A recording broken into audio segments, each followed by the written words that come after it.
श्री स्वामी समर्थ समर्था रेसिपीमध्ये तुमचं स्वागत आहे। तर आज आपण बनवणार आहोत कंटोल्याची भाजी किंवा करटोल्याची भाजी। त्यासाठी मी पाव किलो कंटोले घेतलेले आहेत बाजारामधून। त्यानंतर स्वच्छ पाण्याने धुवून घेतलेले आहेत आणि अशा पद्धतीने उभ्या आकारामध्ये कट करून घेतलेले आहेत। छान असे कट करून घ्यायचे आहेत आणि त्यातील मोठ्या बिया असतील तर त्या आपण काढून घेणार आहोत।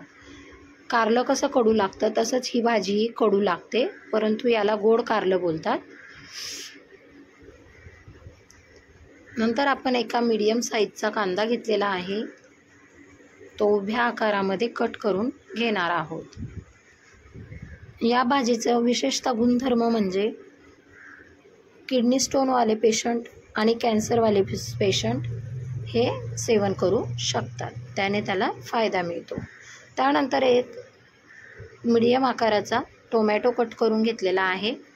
आता कढई आपण गरम करून घेतली, त्यामध्ये 2 चमचे तेल घातलं, अर्धा चमचा जिरी, अर्धा चमचा मोहरी, अद्रक लसूणची पेस्ट घातली, नंतर कढीपत्ता घालायचा आहे, नंतर आपण उभा चिरलेला कांदा घालायचा आहे आणि लाल होईपर्यंत असा परतवून घ्यायचा आहे। या भाजीचे अनेक गुणधर्म आहेत। ताप, सर्दी, खोकला, खासी या पद्धतीचे आजार लवकर बरे होतात। त्याच पद्धतीने त्वचा, डोळे खूप छान राहते। त्यानंतर एक चिरलेला बारीक टोमॅटो घालायचा आहे आणि असा छान परतवून घ्यायचा आहे। टोमॅटो आणि कांद्याची छान पेस्ट तयार होण्यासाठी आपण त्यामध्ये 1 चमचा मीठ घालणार आहोत आणि सतत त्याला असं परतवत राहणार आहोत। कांदा टोमॅटो जोपर्यंत मऊ होत नाही आहे तोपर्यंत त्याला असा सतत परतवून घ्यायचा आहे। आता आपण यामध्ये मसाले ॲड करणार आहोत। 1 चमचा लाल तिखट, अर्धा चमचा हळद आणि 1 चमचा आपला घाटी मसाला, जो मी रोज भाजीमध्ये वापरत असते। मसाले घालून असं छान तेल सुटेपर्यंत परतवत राहायचं आहे।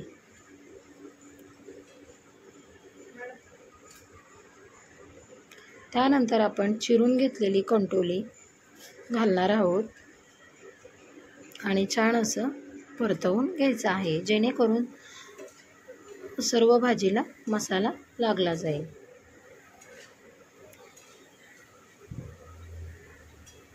पूर्ण भाजी अशी परतवून घ्यायची आहे, सर्व मसाला भाजीला लागला पाहिजे। ही भाजी शक्यतो जून जुलै या महिन्यातच येते आणि आपल्याला खायलाही वर्षातून एकदाच मिळते, त्यामुळे आपण आवर्जून ही भाजी ट्राय करावी, नक्की बनवून पाहावी। त्यानंतर आपण यामध्ये गरम पाणी ॲड करणार आहोत। गरम पाण्याने भाजीची टेस्ट बिघडत नाही, म्हणून मी शक्यतो गरम पाणी वापरते। गरम पाणी घातल्यानंतर आपण 10 मिनिटे झाकण ठेवून वाफवून घेणार आहोत। वाफ काढून झालेली आहे। नंतर आपण अर्धा वाटी शेंगदाण्याचा कूट घालायचा आहे आणि वरतून बारीक चिरलेली कोथिंबीर घालायची आहे।